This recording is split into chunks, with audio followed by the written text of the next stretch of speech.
What is up, everybody? This is Carl from Technical Goodies, and today we're taking a look at this mobility scooter. Yup, it's a nice one, so let's check it out. Actually, hold on a second.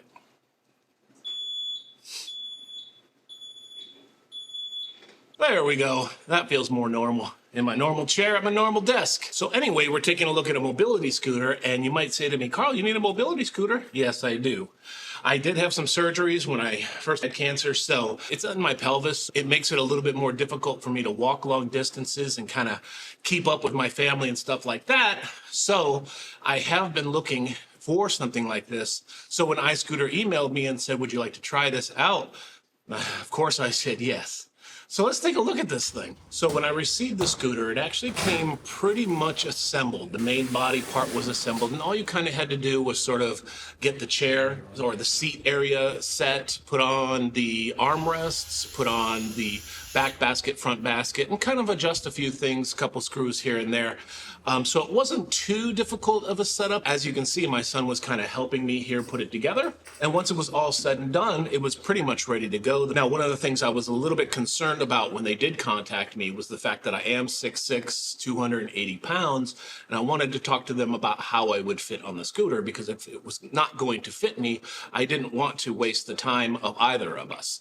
So what they did tell me was that it does support up to 300 pounds, and they were very clear up front that it does fit standard height people, and since I am a bit bigger than standard height, that there might be situations where it's a little bit tight, but what I found, I have absolutely no problem fitting in it, and the thing works like a charm. So as far as some of the features on here I want to show you, it does have a lot of pretty cool details. So when you're looking at kind of the steering wheel, what you're seeing here is a key that you can turn on and off, so you can use a key to kind of keep it protected. There is a horn button and a front headlight button, so you can sort of hit the horn, obviously. It's just the same beep as the reverse beep. And a light button toggles off and on the bright spotlight on the front. On the handle that you hold on to, on the right side, you have your accelerate button. On the left side, you have your reverse button. Also on the handlebar, you'll see an LED battery display, so you know exactly how much battery you have left in your scooter. That's very important because you don't want to kind of get stuck out there. And then on the top left here, you'll see that there is a turtle to rabbit sort of dial.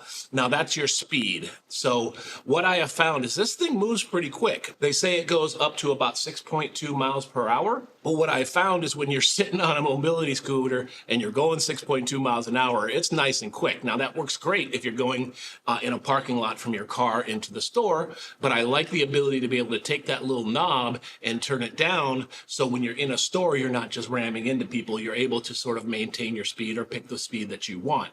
That's a super helpful thing.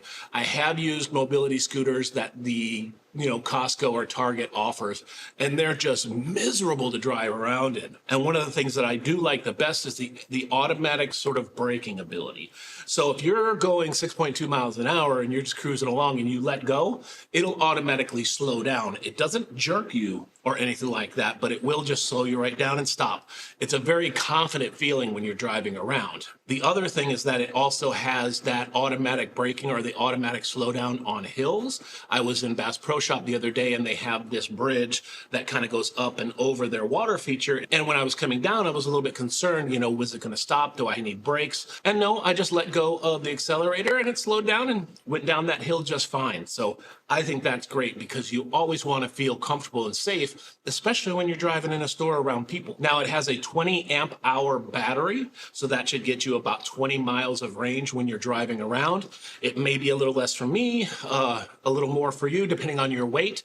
But so far, I haven't had to charge it once. The charging system is actually pretty simple. It's just your standard charging brick like a laptop.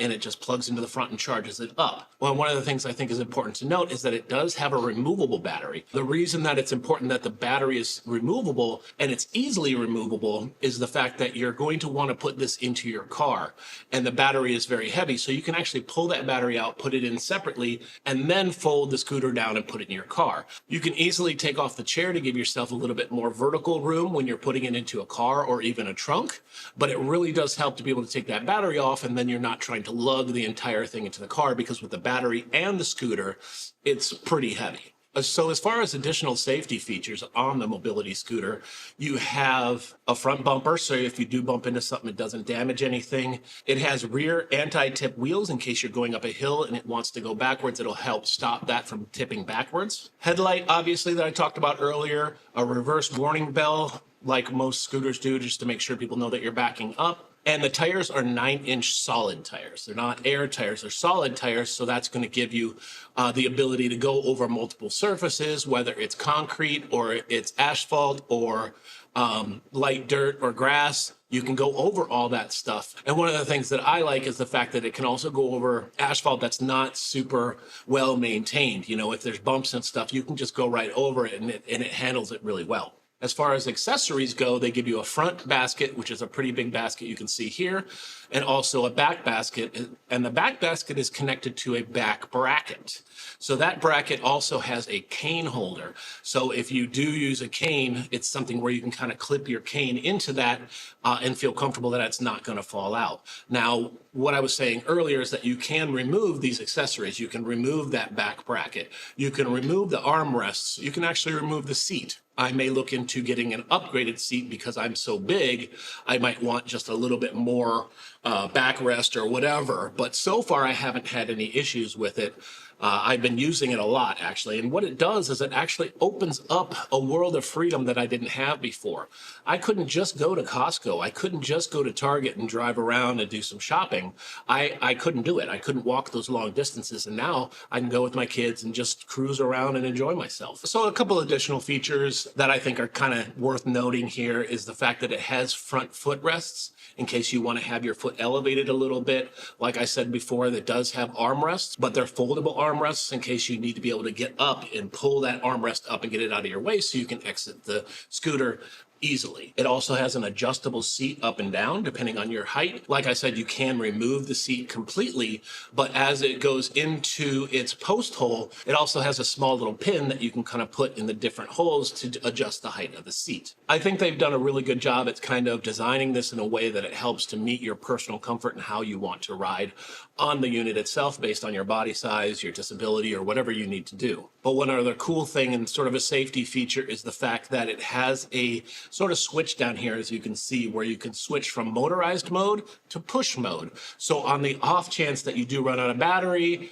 or you want to conserve battery, someone can actually push it. It's like putting a car into neutral. You'll be able to sort of push it around or move it around easily without having to feel like you have to drive it everywhere. So all in all, I'm really impressed by this scooter. Thanks to them again for sending this out. When it comes to my health, when it comes to my activity, it just really, really helps me. And I hope this helped you. But other than that, this is Carl from Tech for Goodies, and I'm out.